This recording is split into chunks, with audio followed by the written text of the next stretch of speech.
ఒక విషయానికి భారతీయ జనతా పార్టీ సమాధానం చెప్పాలి.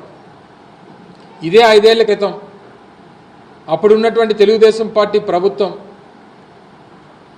అప్పుడు ఎన్నికల ప్రచారానికి వచ్చినప్పుడు ఇదే మోదీ గారు చంద్రబాబు నాయుడుని పట్టుకొని పోలవరాన్ని ఏటీఎంలా వాడుకున్నాడు, అనేక రకాలుగా అవినీతి కార్యక్రమాలు చేశారు, అమరావతి ఒక పెద్ద స్కామ్ అని ఇన్ని రకాలుగా మాట్లాడినటువంటి నాయకత్వాలు ఈ రోజుకి వచ్చేసరికి చంద్రబాబు నాయుడు అభివృద్ధి చేస్తాడు, చంద్రబాబు నాయుడు గారిని లేదా కూటమిని గెలిపించండి అని చెప్పడం మొన్నటి వరకు బాబు మాత్రమే యూటర్న్ అనుకున్నాం.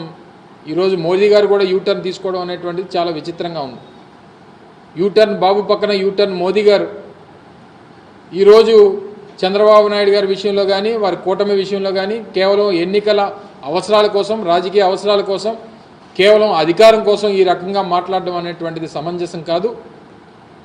వాస్తవంగా వారు రాష్ట్రానికి సంబంధించి ముఖ్యంగా పోలవరం విషయంలో దాదాపు 22,000 కోట్ల రూపాయలకు సంబంధించి కేంద్ర కేబినెట్ ఆమోదం కోసం దాదాపు 4 కేబినెట్ల నుంచి ఎదురు చూస్తూ ఉన్నాం.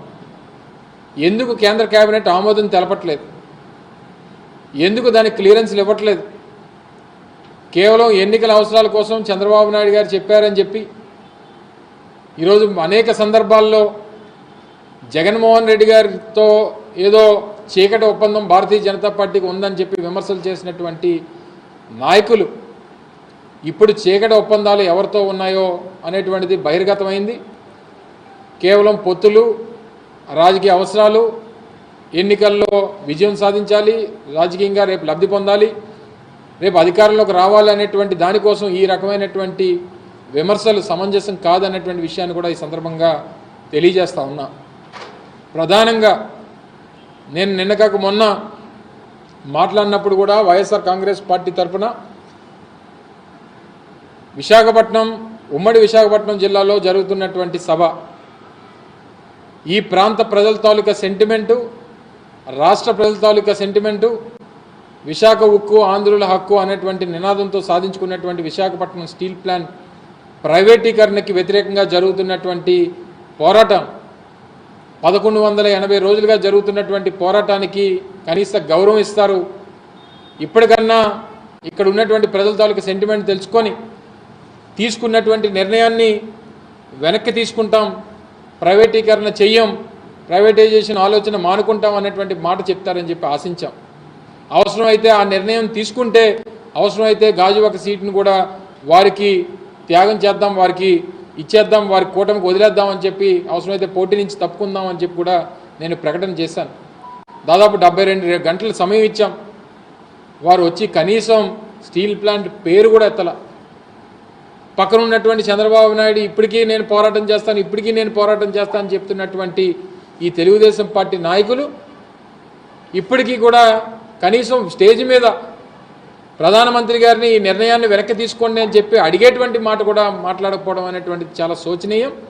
వారి తాలూకా చిత్తశుద్ధి ఏంటో, వారి తాలూకా ఆలోచనలేంటో ఒక్కసారి గమనించమని చెప్పి రాష్ట్ర ప్రజలందరినీ కూడా కోరుతా ఉన్నా.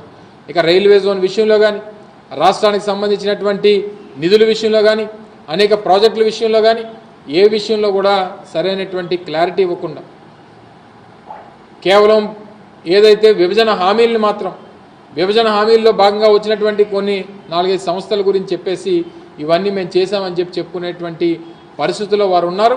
తప్పకుండా వారి కూటమికి రేపు రానున్నటువంటి ఎన్నికల్లో ఓటమి తప్పదు అనేటువంటి విషయాన్ని కూడా ఈ సందర్భంగా తెలియజేస్తా ఉన్నా.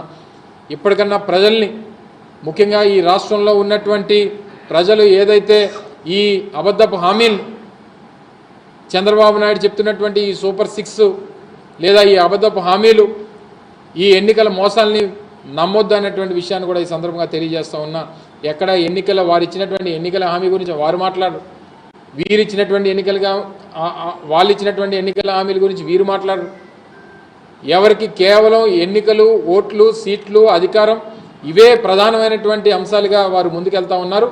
ప్రజల తాలూకా సంక్షేమం, ప్రజల తాలూకా అభివృద్ధి, ఈ రాష్ట్రం తాలూకా భవిష్యత్తు ఇవన్నీ పక్కన పెట్టి కేవలం రాజకీయ అవసరాల కోసం వెళ్తున్నటువంటి ఈ కూటమిని ఓడించాల్సినటువంటి బాధ్యత ఈ రాష్ట్ర ప్రజల మీద ఉంది అనేటువంటి విషయాన్ని కూడా ఈ సందర్భంగా మరొకసారి తెలియజేసుకుంటూ, రేపు రానుటువంటి కాలంలో రేపు కూడా జగన్మోహన్ రెడ్డి గారు గాజువాక విచ్చేస్తూ ఉన్నారు.